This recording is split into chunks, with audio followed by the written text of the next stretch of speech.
Tapos wow na lang yun, yung PVC net.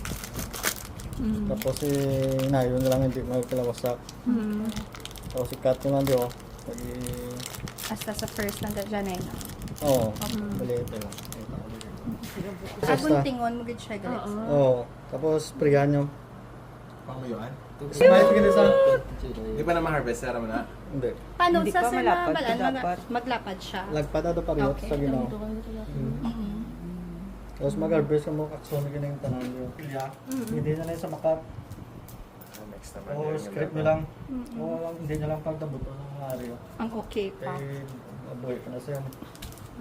Bali mo na nga sa ulan sa may kinakaon ng substrate so kung na sa kanon. Anong ginakaon niya? Oh? Ate, may mga upahan na sa bang.